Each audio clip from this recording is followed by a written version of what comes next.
بزرگ دریا کے کنارے عبادت الہی میں مشغول تھے۔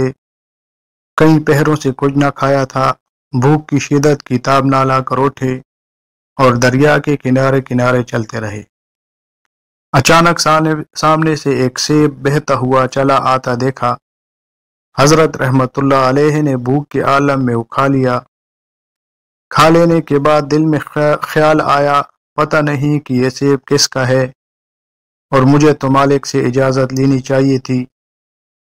یہ سوچ کر وہ دریا کے کنارے کنارے آگے چلتے گئے۔ ابھی کچھ دور گئے ہی تھے کہ سیبوں کا ایک باغ نظر آیا۔ خیال ہوا کہ سیب یہاں سے گرا ہوگا، چنانچہ یہ جوان بزرگ باغ کے اندر چلے گئے اور مالک کے باغ سے معافی چاہی۔ چونکہ مالک کے باغ بھی بہت بڑے اللہ والے تھے، اس لیے سمجھ گئے کہ آمدہ جوان نیک آدمی ہوگا۔ مالک کے باغ نے کہا کہ اگر تم میری بیٹی سے شادی کرو گے تو اجازت دوں گا، ورنہ نہیں۔ میرے بیٹے کے 3 اوصاف یہ ہیں کہ وہ گونگی، بہری اور اندھی ہے۔ جوان دل میں سوچتا ہے کہ میں خوبصورت جوان آدمی ہوں، اچھی سے اچھی لڑکی مل جائے گی، دنیا بھی بن جائے گی لیکن آخرت بگڑ جائے گی۔ اگر اس نکمی لڑکی سے شادی کر لوں تو دنیا برباد ہو جائے گی لیکن آخرت بن جائے گی۔ قرآن کا اعلان ہے، وَالْآخِرَةُ خَيْرٌ وَأَبْقَىٰ۔ یہ سوچ کر جوان بزرگ سید ابو صالح نے شادی کی خواہش ظاہر کر دی۔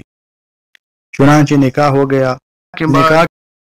سید ابو صالح حجرہ عرس میں گئے تو دیکھا کہ لڑکی حسن و جمال میں یکتا اور جملہ عیوبات سے مبرہ ہے۔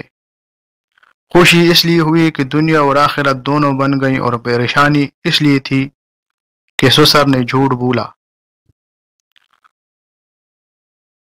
صبح سسر صاحب سے شکایت کی۔ سسر صاحب نے فرمایا، میری بیٹی جب حد بلوغت تک پہنچی، اس وقت سے اب تک کس نے اجنبی مرد سے بات نہیں کی، نہ ہی دیکھا اور نہ ہی کسی اجنبی مرد کی بات سنی۔